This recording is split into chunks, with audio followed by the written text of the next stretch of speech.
Pernah nggak kamu cuma niat buka HP sebentar? Awalnya santai, scroll dikit, lihat postingan satu persatu, ada yang pamer liburan, ada yang naik jabatan, dan ada juga yang kelihatan hidupnya rapi banget. Padahal sebelum buka HP kamu ngerasa biasa aja. Tapi entah kenapa, beberapa detik kemudian moodmu jadi turun. Bukan karena kamu iri secara sadar, bukan juga karena hidupmu jelek. Cuma muncul perasaan aneh, kayak kok hidupku gini-gini aja ya. Yang menarik, perasaan itu sering datang tanpa alasan yang jelas.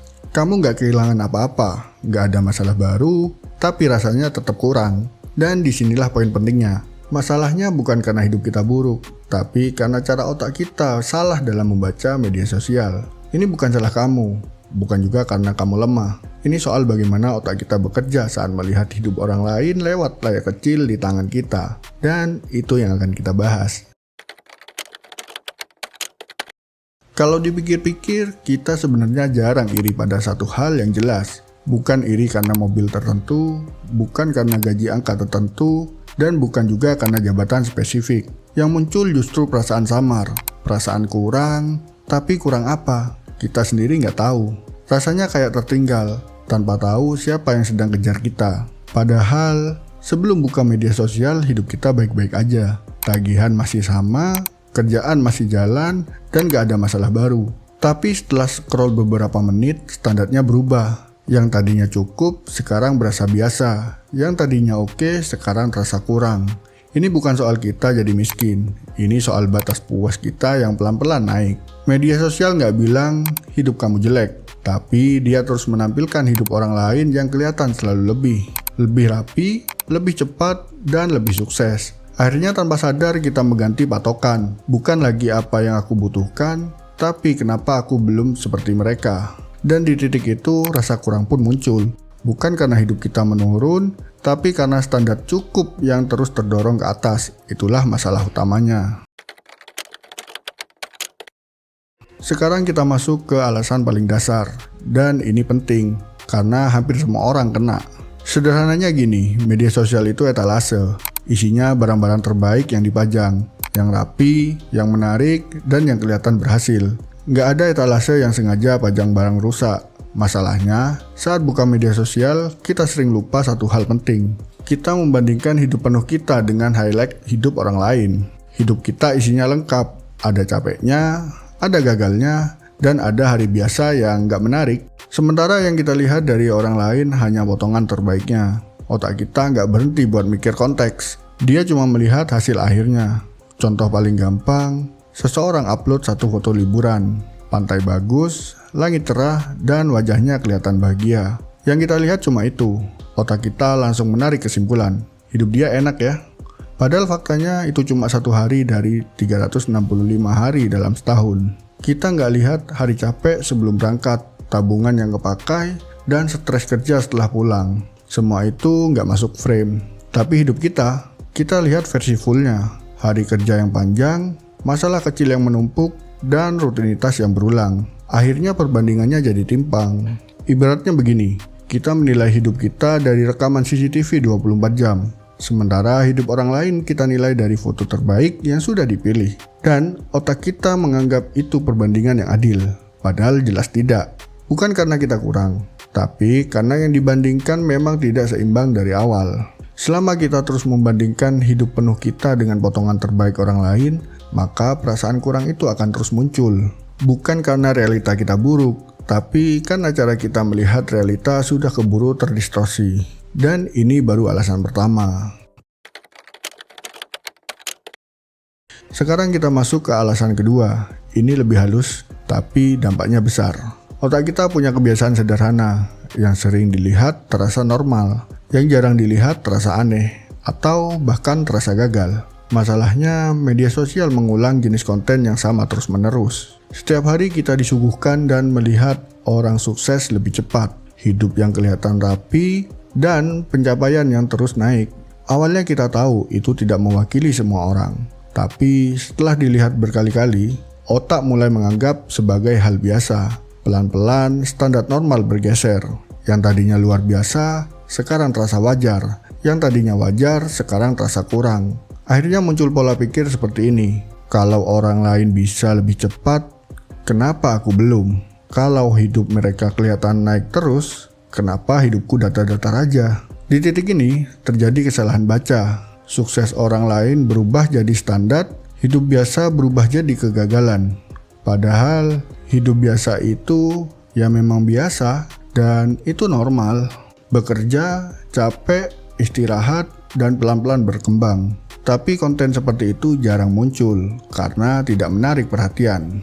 Yang sering muncul justru yang ekstrim, yang cepat dan yang mencolok. Karena konten seperti itu yang sering kita lihat, otak kita sering salah menilai realita. Bukan karena kita tertinggal, bukan juga karena hidup kita salah jalan. Tapi karena definisi normal kita diam-diam bergeser.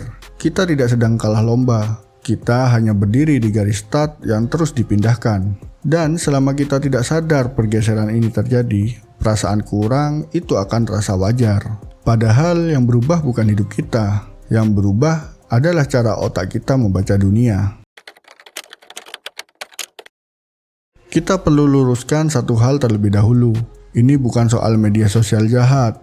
Dan juga bukan karena kita lemah. Ini soal cara sistem bekerja. Sederhananya begini. Konten yang bikin emosi punya peluang lebih besar untuk disebar. Bukan konten paling akurat, bukan yang paling seimbang, tapi yang paling bikin reaksi. Menurut kalian, emosi yang paling sering kita pakai apa? Iri, kagum berlebih, takut ketinggalan, atau rasa kurang? Konten seperti ini yang bikin kita berhenti scroll, nonton lebih lama, bahkan ngebandingin diri sendiri. Dan saat itu terjadi, kontennya dianggap berhasil. Akhirnya, konten serupa akan muncul lagi, dan lagi. Tanpa kita sadari, emosi kita sedang dilatih. Otak kita juga punya kebiasaan sendiri. Dia lebih gampang mengingat hal-hal yang bikin nendang.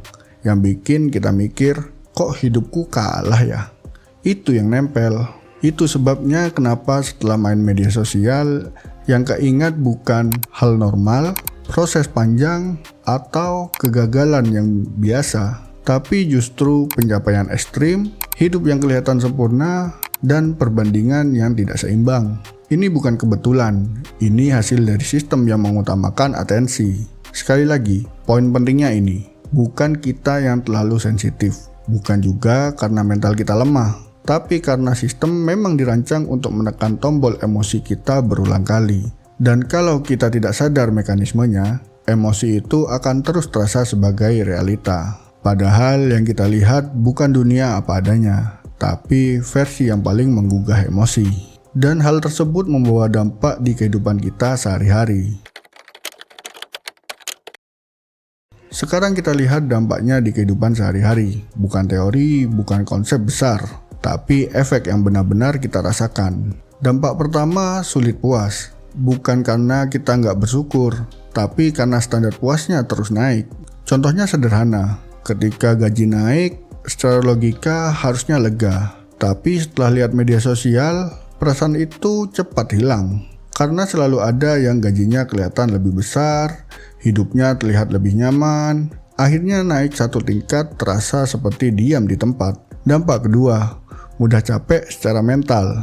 Bukan karena kerja makin berat, tapi karena pikiran gak pernah istirahat. Setiap buka HP, kita tanpa sadar menilai diri sendiri.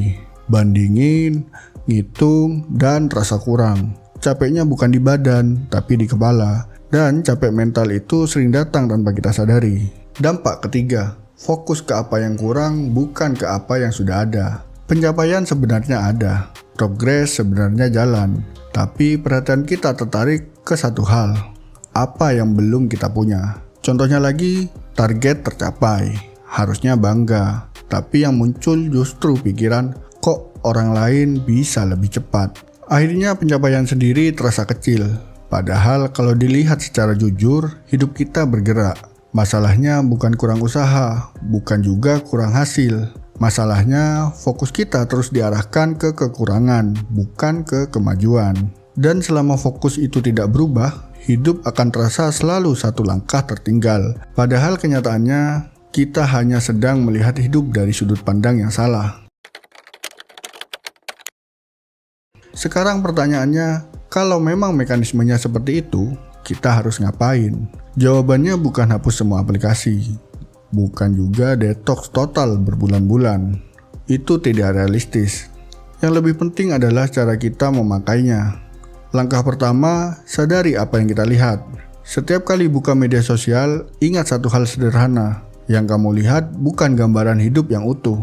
Itu potongan terbaik, sudah dipilih, sudah disaring. Bukan untuk menipu, tapi memang begitu cara kerjanya. Begitu kita sadar ini, emosi kita langsung turun satu tingkat. Langkah kedua, kurangi perbandingan, bukan aplikasinya. Masalah utama bukan di layarnya, tapi di kebiasaan membandingkannya. Setiap kali muncul pikiran, kok dia bisa ya? Berhenti sebentar. Tanya balik ke diri sendiri. Aku lagi bandingin apa dan dengan siapa? Langkah ketiga, ganti pembandingnya. Daripada membandingkan diri sendiri dengan highlight orang lain, coba bandingkan dengan versi diri kamu sendiri. Versi kamu kemarin dengan versi kamu setahun lalu. Apakah ada yang bertambah? Sedikit pun gak apa-apa, karena itu perbandingan yang adil. Dan ini poin pentingnya, bukan berhenti pakai media sosial, tapi berhenti salah pakai media sosial. Kalau kita pakai tanpa sadar, dia menggeser standar hidup kita. Tapi kalau kita pakai dengan sadar, dia cuma jadi alat, bukan penentu nilai diri. Dan di titik itu, media sosial berhenti jadi sumber rasa kurang, dan mulai kembali ke fungsinya, yaitu sekedar media. Sampai di titik ini, satu hal penting yang perlu kita ingat bersama. Media sosial bukan cermin hidup kita. Dia tidak menunjukkan hidup kita apa adanya, dan juga tidak menunjukkan hidup orang lain secara utuh. Media sosial itu etalase, tempat orang memajang bagian terbaik dari hidup mereka. Dan etalase memang dibuat untuk terlihat menarik. Masalah akan muncul saat kita pakai etalase itu sebagai alat ukur hidup kita sendiri. Saat kita merasa kurang, merasa tertinggal, merasa hidup kita tidak cukup, mungkin yang perlu ditanyakan bukan hidup kita, tapi pembandingnya. Karena hidup kita dinilai dengan standar yang terus bergeser. Standar yang dibentuk oleh potongan hidup orang lain, yang kita lihat berulang-ulang lewat layar kecil. Padahal di dunia nyata, hidup berjalan dengan ritme berbeda-beda. Ada yang cepat, ada yang pelan, dan dua-duanya sah. Kalau hari ini kamu merasa kurang, bukan berarti kamu gagal. Bisa jadi kamu hanya sedang membandingkan hidup utuhmu dengan potongan hidup orang lain. Dan itu perbandingannya tidak adil. Jadi bukan hidupmu yang salah, bukan juga usahamu yang kurang. Tapi cara kamu menilai dirimu sendiri yang perlu sedikit digeser. Karena hidup bukan lomba highlight dan kamu tidak sedang tertinggal dari siapapun. Jangan lupa ngopi dulu sebentar biar otak jadi tenang. Pulang ngopi, kita ngobrol lagi biar otak tetap santai.